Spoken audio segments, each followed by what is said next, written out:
Jonathan Ninjadan St.Rose and Lydel Blasse have been denied bail.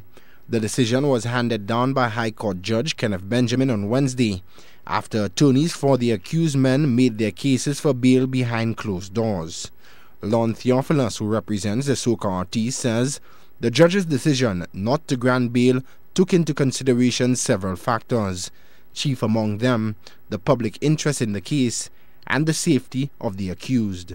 He has a discretion under the law where they may perceive that, I guess for the safety of the accused persons as well, that they could be kept in custody. There were issues which the defense raised concerning the evidence that was submitted in support of that application, but it does appear that the law is flexible enough so as to afford the judge to exercise his discretion in the manner that he did.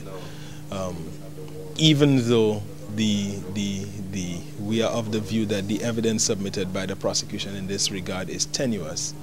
Theophilus says although his team is disappointed with the judge's decision, they understand that he has the right to use his discretion in such cases.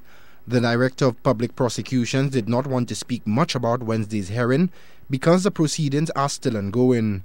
However, Victoria Charles Clark says Marvin Nelson, who is the third suspect in the matter, will know whether or not he will be granted bail on Thursday. There is another bail hearing tomorrow morning for the third defendant. Okay, and so I will await until this is done. But I have no comments to make at this stage. These are just interlocutory proceedings and I can't comment. Okay? The two first defendants have been denied bail and I don't know what the outcome will be tomorrow. The legal counsel for Jonathan St.Rose and Lydel Blasse says they don't believe Wednesday's decision by the judge will reflect on the final outcome of the case.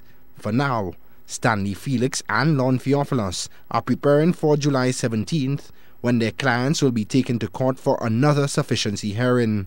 The initial hearing was adjourned at the request of the DPP, pending the return of forensic evidence from overseas. Felix says that hearing will determine how the defense moves forward, as the court will hear evidence from the DPP. The prosecution will disclose all of the evidence that they have in their possession. They have, by law, they are mandated to do so, to disclose it to the defense. And then we will go through the evidence, and the judge will make a determination as to whether, in fact, there is sufficient evidence or not, which may or may not warrant the trial.